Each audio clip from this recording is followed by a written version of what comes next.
ಪರಾಭವ ಸಂವತ್ಸರದ ಒಂದು ವಿಶೇಷವಾದಂತಹ ಜ್ಯೋತಿಷ್ಯ ಫಲಕ್ಕೆ ಸ್ವಾಗತವನ್ನು ತಿಳಿಸುತ್ತಾ, ಈ ವರ್ಷದಲ್ಲಿ ಮಿಥುನ ರಾಶಿಯವರ ಫಲಾಫಲಗಳು ಯಾವ ರೀತಿಯಲ್ಲಿ ಇದೆ ಅಂತ ಹೇಳಿ ನೋಡೋಕ್ಕಿಂತ ಪೂರ್ವದಲ್ಲಿ ಗರ್ಭಗುಡಿ ಎಂಬ ಒಂದು ಶೀರ್ಷಿಕೆ ಅಡಿಯಲ್ಲಿ ಉತ್ತರ ಪ್ರದೇಶ ಸರ್ಕಾರ ಆಗಿರ್ಬೋದು, ಆನಂತರದಲ್ಲಿ ಮಧ್ಯಪ್ರದೇಶ ಸರ್ಕಾರಗಳು ತೆಗೆದುಕೊಂಡಿರ್ತಕ್ಕಂತಹ ಒಂದು ವಿಶೇಷವಾದಂತಹ ಕಾಳಜಿಯನ್ನು ಸ್ವಾಗತಿಸಿ, ಹಿಂದೆ ನಾವು ಒಂದು ಪರಿಕಲ್ಪನೆಯನ್ನು ಇಟ್ಟಿದ್ವಿ.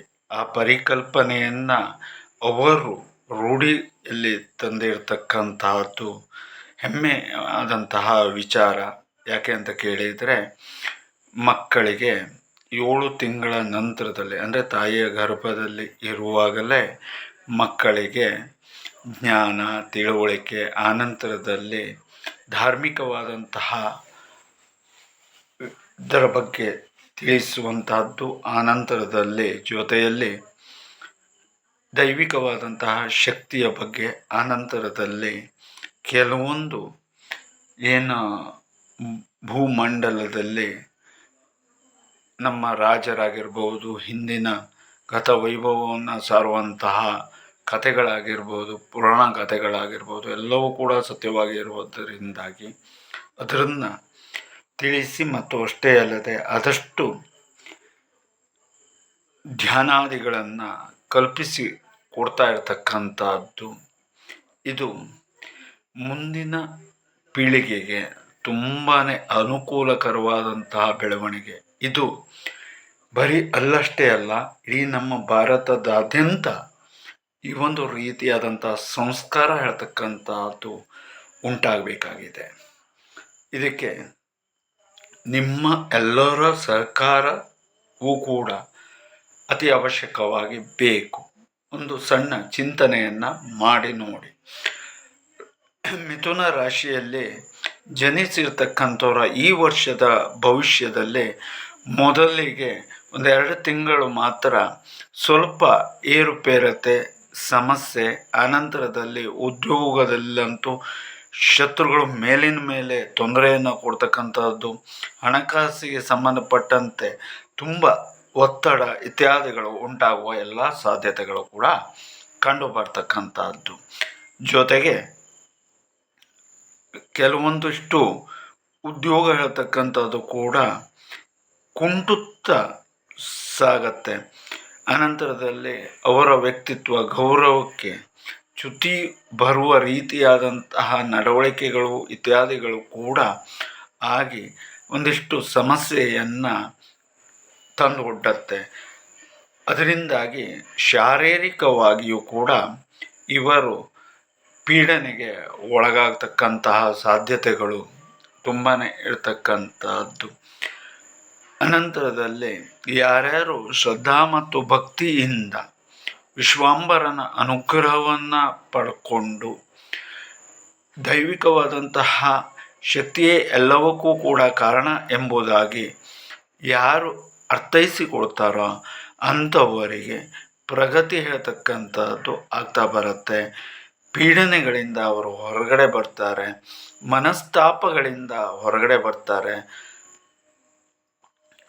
ಅನಂತರದಲ್ಲಿ ತಂದೆ ಮತ್ತು ತಾಯಿಯನ್ನು ಯಾರು ವಿಶೇಷವಾಗಿ ಗೌರವಿಸ್ತಾರೋ ಅಂಥವರಿಗೆ ಒಳಿತು ಹೇಳ್ತಕ್ಕಂಥದ್ದು ಆಗ್ತಾ ಬರುತ್ತೆ.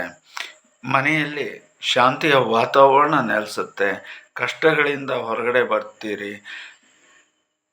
ಧಾರ್ಮಿಕವಾದಂತಹ ರೀತಿಯಲ್ಲಿ ದೈವಿಕವಾದಂತಹ ಅನುಗ್ರಹವನ್ನು ತೆಗೆದುಕೊಂಡಾಗ ನಿಮಗೆ ಅಕ್ಟೋಬರಿನ ನಂತರದಲ್ಲಿ ಏಳಿಗೆ ಹೇಳ್ತಕ್ಕಂಥದ್ದು ಉಂಟಾಗ್ತದೆ. ಅದಕ್ಕೂ ಪೂರ್ವದಲ್ಲಿ ರಾಜಕೀಯದಲ್ಲಿ ಇರ್ತಕ್ಕಂಥವ್ರಿಗಾಗಿರ್ಬೋದು, ಪ್ರತಿಯೊಂದು ರೀತಿಯಾದಂತಹ ಹೊಡೆತ ತೊಂದರೆ ಹೇಳ್ತಕ್ಕಂಥದ್ದು ಕಟ್ಟಿಟ್ಟ ಬುತ್ತಿ ಆಗುತ್ತೆ.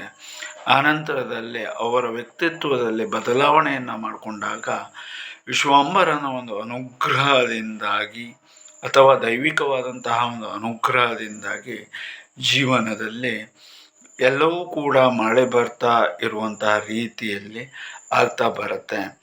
ಅನಂತರದಲ್ಲಿ ವಿಶೇಷವಾಗಿ ಕೃಷಿಯನ್ನು ಯಾರು ಅವಲಂಬಿಸ್ಕೊಂಡಿರ್ತಾರೆ ಮತ್ತು ಅದರಲ್ಲಿ ಯಾರು ತೊಡಗಿರ್ತಾರೆ ಅಂಥವರಿಗೆ ಈ ಒಂದು ಸಮಯದಲ್ಲೇ ತುಂಬ ಒಳಿತು ಇರತಕ್ಕಂಥದ್ದು ಆಗ್ತಕ್ಕಂಥದ್ದನ್ನು ನಾವು ಕಾಣಬಹುದು. ಜೊತೆಗೆ ಕಂಪನಿ ಕೆಲಸ, ಆನಂತರದಲ್ಲಿ ಸರ್ಕಾರಿ ನೌಕರಿಯಲ್ಲಿ ಹಾಗೂ ವಿದ್ಯಾಭ್ಯಾಸ ಕ್ಷೇತ್ರದಲ್ಲಿ ಹಾಗೂ ಇತ್ಯಾದಿ ಆದಂತಹ ಕೆಲಸ ಕಾರ್ಯಗಳಲ್ಲಿ ತೊಡಗಿ ಇರ್ತಕ್ಕಂಥವರಿಗೆ ಆತನ ಒಂದು ಅನುಗ್ರಹದಿಂದ ಒಳ್ಳೆಯದಾಗ್ತಾ ಬರ್ತದೆ. ಇನ್ನು ನಮ್ಮ ಸೈನಿಕರಿಗೂ ಕೂಡ ಇಂತಹ ರಾಶಿಯವರು ಇರ್ತಾರೆ. ಆನಂತರದಲ್ಲಿ ವಿಜ್ಞಾನಿಗಳು ಕೂಡ ಇರ್ತಾರೆ, ಡಾಕ್ಟರ್ಸ್ಗಳು ಕೂಡ ಇರ್ತಾರೆ. ಅವರು ಕೂಡ ದೈವಿಕವಾದಂತಹ ಅನುಗ್ರಹವನ್ನು ಹೆಚ್ಚಿನ ರೀತಿಯಲ್ಲಿ ತೆಗೆದುಕೊಂಡ್ರೆ ಈ ಎಲ್ಲ ಕೆಲವಷ್ಟು ಸಮಸ್ಯೆಗಳಿಂದ ಅವರು ಹೊರಗಡೆ ಬರಲಿಕ್ಕೆ ಅನುಕೂಲವಾಗುತ್ತೆ. ಮತ್ತು ಅಷ್ಟೇ ಅಲ್ಲದೆ ಎಲ್ಲ ರೀತಿಯಲ್ಲೂ ಕೂಡ ಜಯವನ್ನು ಗಳಿಸಲಿಕ್ಕೆ ಅನುಕೂಲವಾಗತ್ತೆ. ಇನ್ನು ಗಣಿಗಾರಿಕೆ ಇತ್ಯಾದಿಗಳನ್ನು ಮಾಡ್ತಾ ಇರ್ತಕ್ಕಂಥವರಿಗೂ ಕೂಡ ಈ ಒಂದು ಸಮಯ ಇರತಕ್ಕಂಥದ್ದು ಅನುಕೂಲವನ್ನು ತಂದುಕೊಡತ್ತೆ. ಮತ್ತು ಒತ್ತಡದಿಂದಾಗಿ ಆರೋಗ್ಯ ಇರತಕ್ಕಂಥದ್ದು ಹದಗೆಟ್ಟರೂ ಕೂಡ ಪರಮಾತ್ಮನ ಒಂದು ಅನುಗ್ರಹದಿಂದಾಗಿ ಅವರು ನೆಮ್ಮದಿಯಾದಂತಹ ಒಂದು ಜೀವನವನ್ನು ನಡೆಸಲಿಕ್ಕೆ ಸಾಧ್ಯವಾಗತ್ತೆ.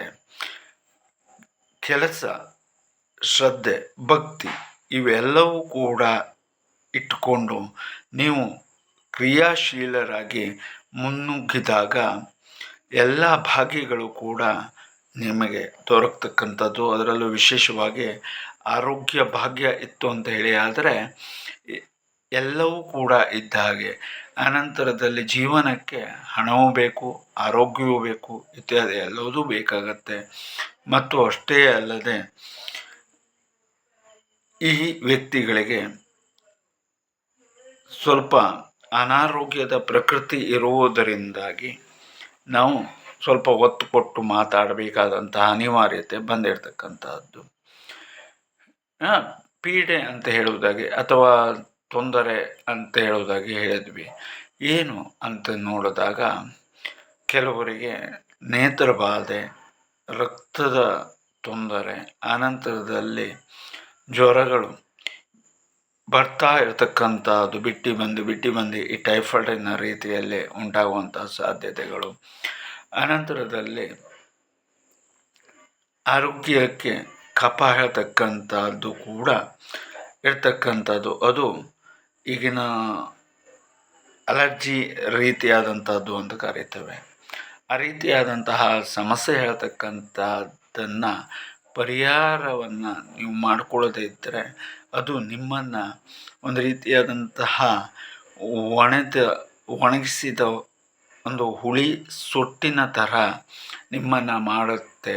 ಯಾಕೆ ಅಂತ ಕೇಳಿದ್ರೆ ದೊಡ್ಡದಾಗಿ ಸಮಸ್ಯೆ ಕಾಣದೇ ಇದ್ದರೂ ಕೂಡ ಸಣ್ಣ ಸಮಸ್ಯೆಯೇ ನಿಮ್ಮ ಇಮ್ಯುನಿಟಿ ಪವರನ್ನು ಲೋ ಮಾಡ್ತಾ ಬರುತ್ತೆ.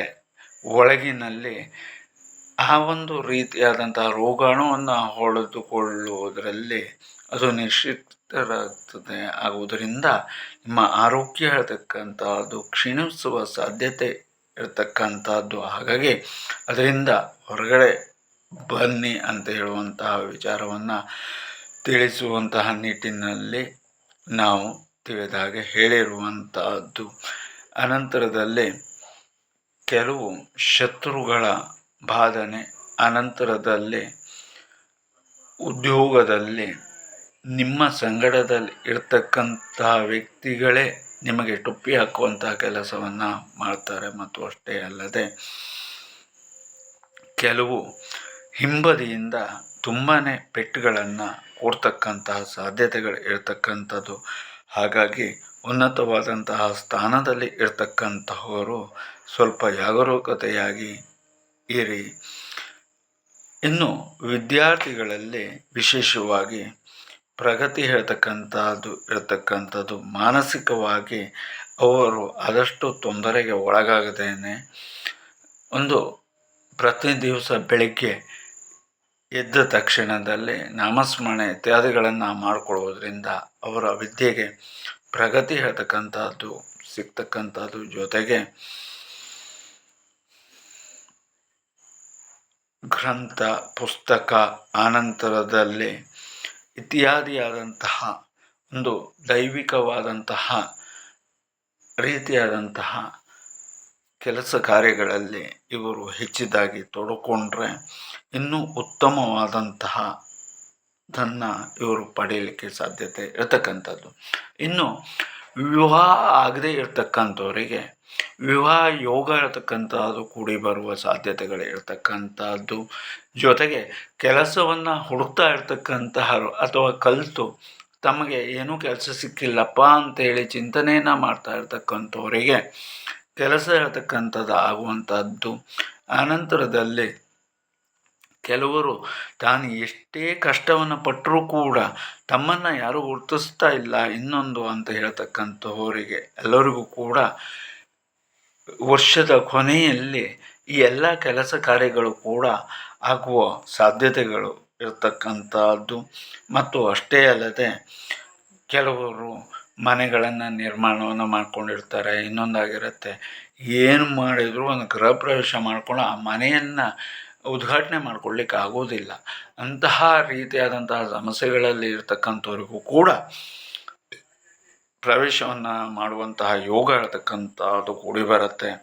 ಜೊತೆಗೆ ಹಣ ಹೇಳ್ತಕ್ಕಂಥದ್ದು ಕೆಲವೊಂದು ಭೂಮಿಗೆ ಸಂಬಂಧಪಟ್ಟು ಅಥವಾ ಇನ್ನೊಂದು ಏನೋ ಪೆಂಡಿಂಗ್ ಆಗಿ ಇರ್ತಕ್ಕಂಥದ್ದು ಅಥವಾ ಕೋರ್ಟಿನ ಮುಖಾಂತರದಲ್ಲಿ ಹಣ ಹೇಳ್ತಕ್ಕಂಥದ್ದು ಬರದೇ ಇರತಕ್ಕಂಥದ್ದು ಏನಾದರೂ ಇದ್ದಲ್ಲಿ ಅದು ಕೂಡ ಬರುವ ಸಾಧ್ಯತೆ ಹೇಳ್ತಕ್ಕಂಥದ್ದು ಜಾಸ್ತಿಯಾಗಿ ಇರತಕ್ಕಂಥದ್ದನ್ನು ನಾವು ಕಾಣಬಹುದು. ಇನ್ನು ಕೆಲವರು ವಿಶೇಷವಾದಂತಹ ಮಂಗಳ ಕಾರ್ಯ ಇತ್ಯಾದಿ ಇದರಲ್ಲೇ ಅವರು ತೊಡಗಿಕೊಳ್ತಕ್ಕಂಥದ್ದು ಮತ್ತು ಸಮಾಜ ಸೇವೆ ಇತ್ಯಾದಿಯಾದಂತಹ ಕ್ಷೇತ್ರದಲ್ಲಿ ಯಾರು ತೊಡಗಿಕೊಂಡಿರ್ತಾರೋ ಅಂಥವರಿಗೆ ಹೆಚ್ಚಿದಾದಂತಹ ಒಂದು ಶುಭ ಫಲ ಹೇಳ್ತಕ್ಕಂಥದ್ದು ಕೂಡ ಈ ವರ್ಷ ನಾವು ಕಾಣಬಹುದು.